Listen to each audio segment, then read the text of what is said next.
అంతరిక్షంలో ఆసక్తికరమైన ఘటన జరిగింది. ప్రపంచ కుబేరుడు ఎలాన్ మస్క్ కు చెందిన స్పేస్ ఎక్స్ రాకెట్లోని పైభాగం చంద్రుడిని ఢీకొట్టింది. గంటకు దాదాపు 8000 కిలోమీటర్లకు పైగా వేగంతో వచ్చిన ఈ రాకెట్ శకలం జాబిల్లి ఉపరితలాన్ని తాకి కుప్పకూలినట్లు శాస్త్రవేత్తలు అంచనా వేస్తున్నారు. దీని ద్వారా చంద్రుడి ఉపరితలంపై అంతరిక్ష శిథిలాల ప్రభావాన్ని అధ్యయనం చేసేందుకు ఓ మార్గం దొరికినట్లు వెల్లడించారు. మరోవైపు ఈ ఘటన వల్ల భూమికి ఎలాంటి ప్రమాదం లేదని నాసా స్పష్టం చేసింది.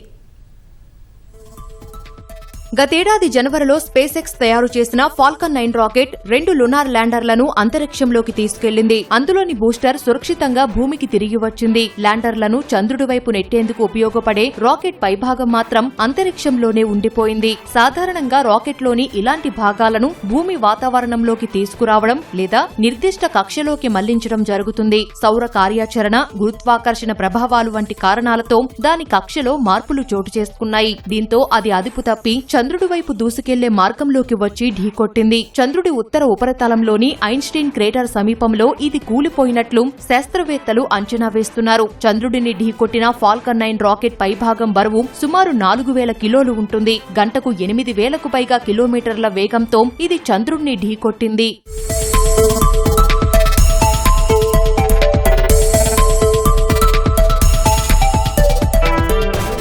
భారీ వేగంతో జాబిల్లి ఉపరితలాన్ని ఢీకొనడం వల్ల పెద్ద ఎత్తున ధూళి, రాళ్లు, ఇతర శిథిలాలతో కూడిన మేఘం ఏర్పడింది. దీనిని వీక్షించేందుకు శాస్త్రవేత్తలతో పాటు ఖగోళ ప్రేమికులు ఎంతో ఆసక్తిగా ఎదురుచూశారు. టెలిస్కోప్ ఉన్నవారు ఈ ధూళి మేఘాన్ని చూసే అవకాశముందని శాస్త్రవేత్తలు తెలిపారు. ఈ మేఘం ఎంత ప్రకాశవంతంగా ఉంటుందో స్పష్టత లేదని, ఆ వెలుగు తీవ్రతను అధ్యయనం చేయడమే తమ పరిశోధన ఉద్దేశమని వెల్లడించారు.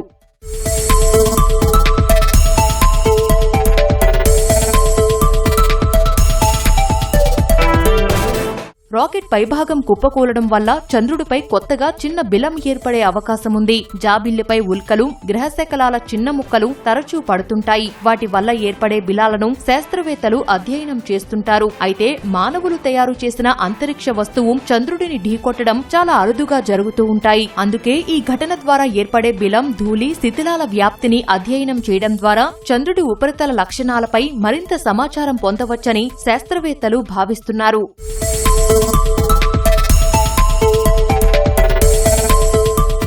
స్పేస్ ఎక్స్ రాకెట్ శకలం చంద్రుడిని ఢీకొట్టడం వల్ల భూమికి ఎలాంటి ముప్పు లేదని నాసా స్పష్టం చేసింది. అయితే ఈ ఘటన శాస్త్రవేత్తలకు అరుదైన పరిశోధన అవకాశంగా మారింది. భవిష్యత్తులో చంద్రుడిపై జరిపే మిషన్లను సురక్షితంగా, సమర్థవంతంగా రూపొందించడంలో తాజా పరిశీలనలు ఉపయోగపడుతుందని శాస్త్రవేత్తలు తెలిపారు.